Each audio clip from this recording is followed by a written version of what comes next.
So you might be interested in the idea of God, but you're like, I don't know. I would want something more than faith to believe that. Well, good news for you. In this video, I have 7 reasons that will reassure you that to believe in the existence of God actually isn't at all as much about faith as it is about logic.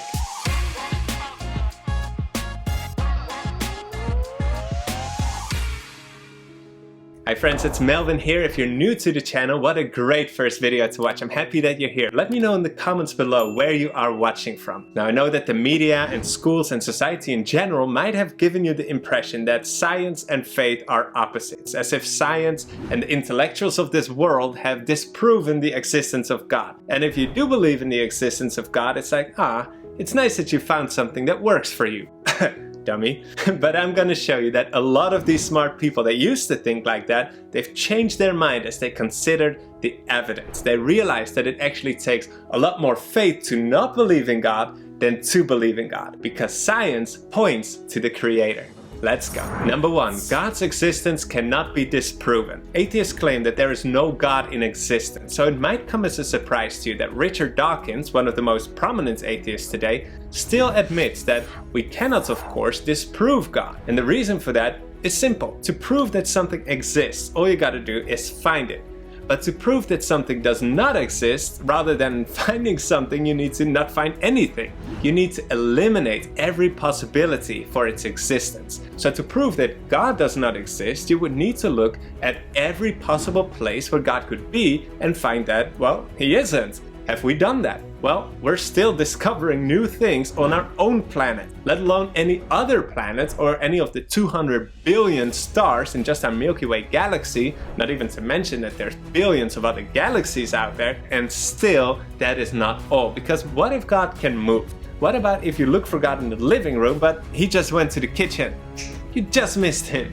So to make a statement like there's no God in existence, you need to not only know every place in the entire universe, you need to know it all at the same time and then not find Him. So from a logical point of view, yeah, there can be a God out there. But these next 6 reasons, they'll go further than that. They will show you not only there can be, but there is a God out there. Number 2, everything must come from something. Science is about the careful study of the structure and behavior of the physical world. The physical world, or the natural world, consists of 4 things: time, matter, energy, and space. And the question is, where did this come from? The truth is, scientists don't know. Even with the Big Bang Theory, they have no idea what exploded and where whatever that was came from. It could not have created itself, and it can't have come from nothing either, since nothing is nothing and can't create anything, which means that something outside of time, space, matter, energy must have brought these elements into existence. Therefore, the natural world that we can observe must have had a supernatural beginning. Mathematician David Berlinski said, "The universe has not proceeded from the everlasting to the everlasting. The cosmological beginning may be obscure, but the universe is finite in time." This is something that until the 20th century was not known. When it became known, it astonished the community of physicists. The hypothesis of God's existence and the facts of contemporary cosmology are consistent. And that's right, because God is that supernatural power outside of time, space, matter, energy, and He purposefully created the beginning of the universe. And that becomes even clearer in point 3. The universe is fine-tuned. Stephen Hawking was one of the greatest minds of our time. He wasn't only known to be a physicist, but also for being a firm atheist, yet still he admitted this: our universe and its laws appear to have a design that is both tailor-made to support us, and if we are to exist, leaves little room for alteration. Imagine stretching a ruler across the entire known universe. Choose any point and that would be the value of gravity. If you would move that value by less than 1 inch, life could not exist. And there's a whole lot of these kind of values and laws that all need to be exactly right, even in relation to each other. And move any of these values just slightly, life could not exist, or there wouldn't even be a universe. Planet Earth is positioned exactly right. If we would be a little closer to the sun, we would burn. A little bit further away and we'd freeze. And then you have Jupiter here, protecting us like a big brother. With its strong gravitational pull, it attracts comets and asteroids to itself so that they don't threaten our planet. We have water and carbon needed for life. an oxygen-nitrogen atmosphere in just the right proportion, plate tectonics that circulate minerals, we have a magnetosphere that protects us from harmful radiation, the size and distance of our moon stabilizes our axial tilt of about 23.5 degrees, giving us a stable climate, and the list goes on and on and on. Everything is exactly right in the way that life can exist on this planet. You know, my mom used to say sometimes that my room could look like a bomb had exploded there, and let me tell you, that wasn't because it looked so perfectly neat and organized. Explosions always cause destruction and chaos and never produces beauty and order. And there are a lot of scientists who were atheists but now have accepted the logical view that physicist Paul Davies describes. There is for me powerful evidence that here is something going on behind it all. It seems as though somebody has fine-tuned nature's numbers to make the universe. The impression of design is overwhelming. And physicist Bijan Nemati, former senior engineer at NASA's Jet Propulsion Lab, he takes it a step further and said, what we have discovered in the last few decades is that the properties of the universe in general, and our planet in particular, are fine-tuned, not just for our survival, but for our thriving, for our benefit. Friends, Big bangs don't care about your happiness. God, on the other hand, he wants you to thrive and enjoy life. That is why he fine-tuned a place for us. Number 4. The complexity of life requires an intelligent designer.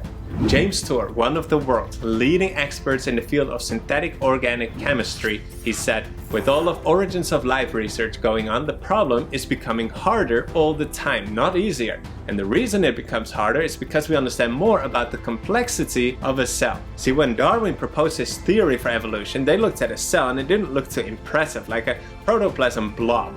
But with our microscopes today, we look at a cell and we see it's more complex than New York City in rush hour. There are transportation systems, communication systems, chemical systems. You can think of a factory with thousands of super advanced machines that does its own maintenance and is even able to multiply itself. And you have 37 trillion of these cells. Listen again to what James Tour says. You need to have the origin of that first cell.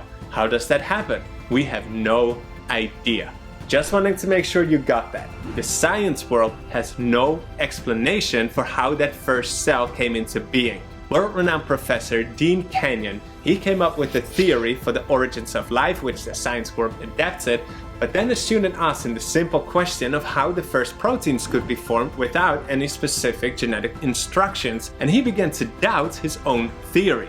Then after another student gave him a book written by a young Earth creationist, guess what happened? Kenyon, one of the world's leading researchers in the field of origins of life, completely changed his beliefs and came to this conclusion.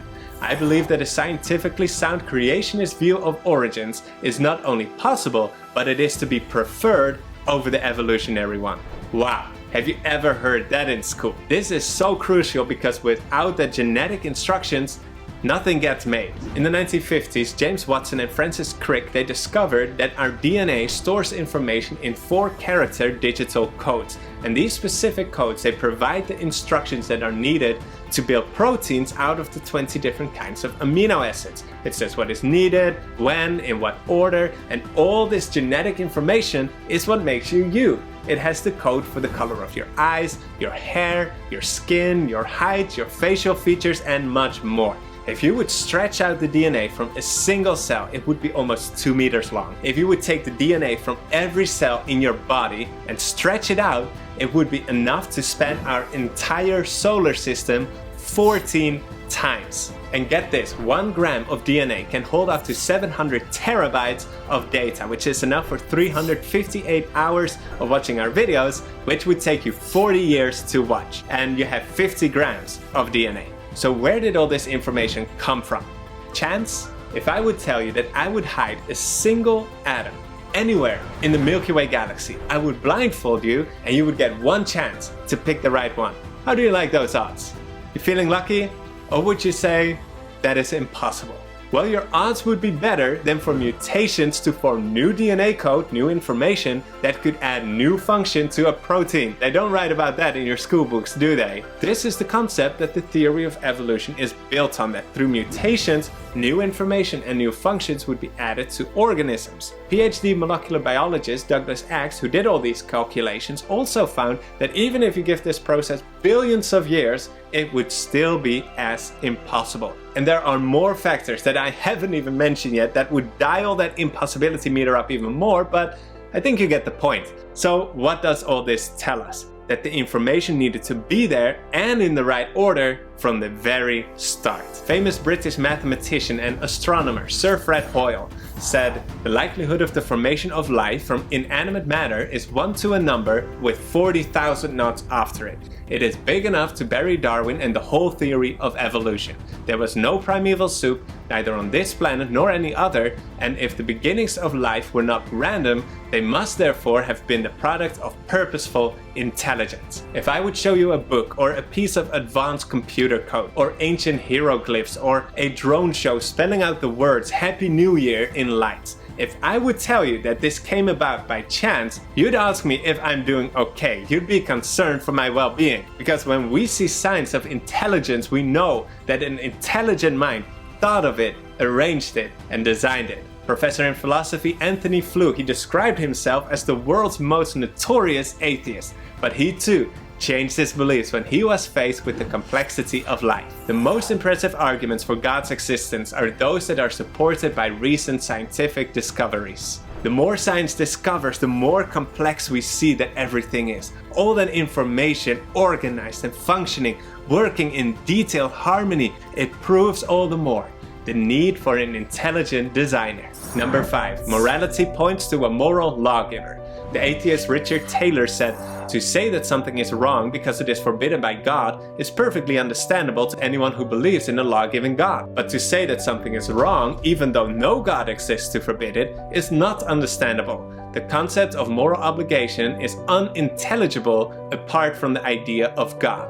Because when you take God out of the picture, you remove the standard for objective morality. It becomes a free-for-all. And we're seeing this radical movement in Western countries where those standards for right and wrong, they're being blurred, removed, or flipped. These radicals, they believe that it should be up to the individual or the culture to say what is right and wrong, meaning that you cannot morally condemn rape or racism, abuse, slavery, pedophilia, or even child sacrifice. Why? Because who are you to say that it is wrong? Maybe it was right for that person or in that culture. And think of Hitler. He tried to advance the human species by eliminating those that he thought were the weak ones that were holding them back. That's what evolution teaches. It's the survival of the fittest. Yet we believe that these things, they were wrong. They were inhumane. We believe that rather we are to help the weak, even if it comes to a cost to ourselves. We believe in equality. We believe that there are things that are right and wrong, no matter where you are or where you live, who you are, the culture or age that you live in, and that is because there is a universal moral law. And because there is such a moral law, there must be a moral lawgiver. Number 6, supernatural experiences. Many people, and maybe even including yourself, have had supernatural experiences. These unexplainable events that defy the laws of logic and nature. You hear of medical miracles and healings where doctors are baffled, cannot explain what happened. All they can say is this was a miracle. And I personally know people who've experienced these kind of miracles themselves. And I've also heard from people around me how they've experienced angels protecting them, like lifting up a car to rescue someone that had driven off the road and flipped. And then of course you also have the dark side, where things happen in houses, like objects flying or lights flickering, dead people seeming to appear. And we've actually have personal experience with those things. When my wife was possessed by a demon, she wasn't able to control her body for hours, and the demon even spoke through her with a dark voice. There will be many people that will be able to tell you stories proving that the supernatural world exists. And there are more ways in which the supernatural world communicates with the natural world. And that brings us to the final point, number 7. The Bible is the Word of God. The Bible is a book like no other. It predicted the future, has hundreds of manuscripts, changed the lives of millions of people. And in our next 2 videos, I'm going to prove to you that the Bible is incredibly reliable and that it's divinely inspired. It's the Word of God to you.